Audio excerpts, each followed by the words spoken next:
ఎవరో కానీ జిందాల్ని బ్లాక్మెయిల్ చేయాలనుకుంటున్నారా, లేకపోతే కనుక జగన్ మీద ఏదో ఒకటి వచ్చింది కాబట్టి అని రాయడానికి ప్లాన్ చేస్తున్నారా తెలియదు. కానీ ఒకేసారి కూడబలుక్కుని 2 తెలుగుదేశం అనుకూల పత్రికలు 4 మీడియాల్లో ఒకేసారి వార్తలు వచ్చినాయంటే ఖచ్చితంగా పక్కా ప్లాన్తో జరుగుతున్నటువంటిది.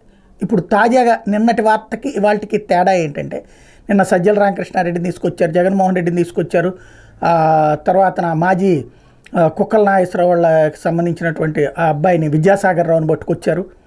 అంతా తీసుకొచ్చేంటి అతన్ని పెళ్లి చేసుకోమంటే, అంటే ఇద్దరు ఫ్రెండ్లీగా ఉన్నారు, సహజీవనం చేసేశారు.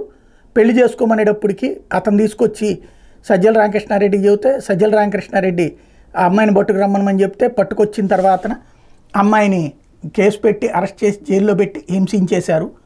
అయితే అమ్మాయి అంతకుముందు ఇంకొకళ్ళ మీదన రేప్ అటెంప్ట్ కేసు పెడితే, ఇదే లైంగిక వేధింపులు కేసు పెడితే అది కూడా విత్డ్రా చేయించారు. అసలు వీళ్ళకి రాసినోడికి తెలియలేదు సరిగ్గా, ఇది లేదు. ఇవాళ ఫైనల్గా స్పష్టత వచ్చింది ఏంటంటే, జిందాల్ని బ్లాక్మెయిల్ చేసినటువంటి అమ్మాయి 67 ఏళ్ల సజ్జన్ జిందాల్ మీదన బ్లాక్మెయిల్ చేసిన అమ్మాయి కేసు ఏంటి అంటే, మంచి ఫ్యామిలీ నుంచినే వచ్చింది. కాకపోతే సినిమా నటి అమ్మాయి పేరు కూడా ఇప్పుడు బయటకు వచ్చినటువంటి అంశము. ఏదైతే ఇంతవరకు రహస్యం అంటే ఏదో చెప్పాలని ఏదో చెప్పబోయి ఏదేదో చెప్పినటువంటి వ్యవహారానికి సంబంధించినటువంటి అంశం అని చెప్పాలా.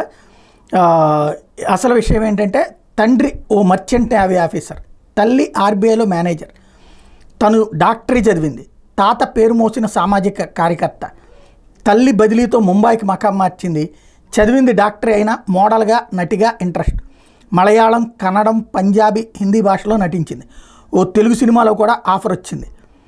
అయితే ఆ అమ్మాయి ఇప్పుడు ఈ వ్యవహారానికి కారణం నటి కాదంబరి జత్వాని. ఈవిడ వ్యవహారం ఏంటయ్యా అంటే, జిందాల మీదనే కేసు పెట్టింది. ఇప్పుడు ఈ నిన్నటి వార్తలు ఇవాల్టి వార్తలు చూస్తే తేల్తున్నది ఏంటయ్యా అంటే, ఆ జిందాల్ మీద కేసు పెట్టినటువంటి అమ్మాయిని ఇక్కడ 2 పోలీసు అధికారుల ద్వారా పిలిపించి జైల్లో పెట్టించి అమ్మాయి కేసు విత్డ్రా చేసుకునేటట్టు చేశారు. ఇది ఇందులో 2 పోలీసు అధికారుల పాత్ర ఉంది. సజ్జల ఇదంతా నడిపించాడు, జగన్మోహన్ రెడ్డి ఇదంతా చేయించాడు అన్నట్టు.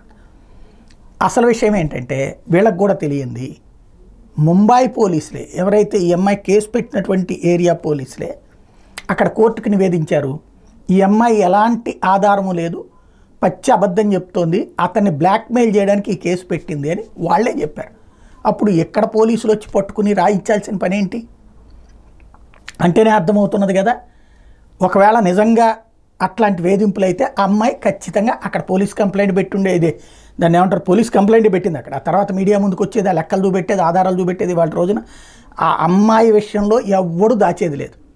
ఇంకోటి, జిందాల్ది వాళ్ళ పేరే రాయగలిగినటువంటిప్పుడు ఇంకొకటి ఎక్కడ ఉంటుంది ఇందులో, ఒకటి జిందాల్ని మొదట్లో అమ్మాయి బ్లాక్మెయిల్ చేయాలనుకుంది. మేబీ అమ్మాయి ఇతను జిందాల్ ఆంధ్ర ఇది తీసుకోవాలనుకుని ఉంటాడు, జగన్మోహన్ రెడ్డి హెల్ప్ తీసుకున్నాడంటే జిందాల్కి అక్కడోళ్ళే హెల్ప్ చేశారు పోలీసులు. ఇక్కడ హెల్ప్ ఏంటి అవసరం అంటే, అమ్మాయి పారిశ్రామికతలు మేబీ సంబంధాలు ఉండొచ్చును. ఇప్పుడు దాన్ని బట్టి అర్థమవుతున్నది ఏంటి, పారిశ్రామికవేత్తలతో శారీరక సంబంధాలు పెట్టుకుని బ్లాక్మెయిల్ చేసే కాన్సెప్ట్లో కనబడుతుంది ఇప్పుడు చూస్తే.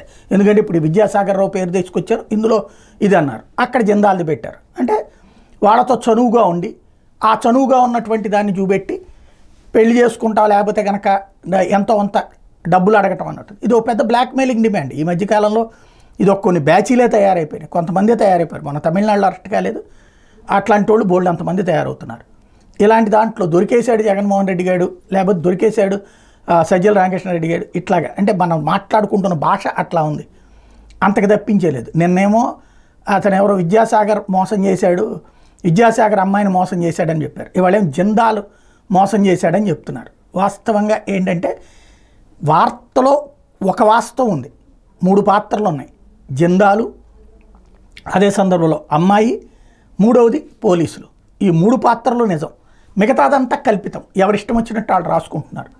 మనం జర్నలిజం ధర్మం ఎట్లాగో ఎప్పుడో చచ్చిపోయింది, వాస్తవ ధర్మం ఏంటన్నటువంటి దాన్ని ఆలోచించకుండా దొరికినట్టు అడ్డదిడ్డంగా చేసుకుని వస్తే ఏదో ఒకటి రాసుకుని వచ్చేస్తుంటే బాగానే ఉంటుంది. వ్యక్తిగత క్యారెక్టర్ అసాసినేషన్లు చేయడానికి ఇట్లాంటివన్నీ బాగుంటాయి. కాకపోతే ఆ తర్వాతన దాని వలన సమాజానికి ఏమైనా ప్రయోజనం ఉందా? డైవర్షనల్ టాక్టిక్స్ కోసం అయితే నో ప్రాబ్లం, రాసుకోవచ్చు.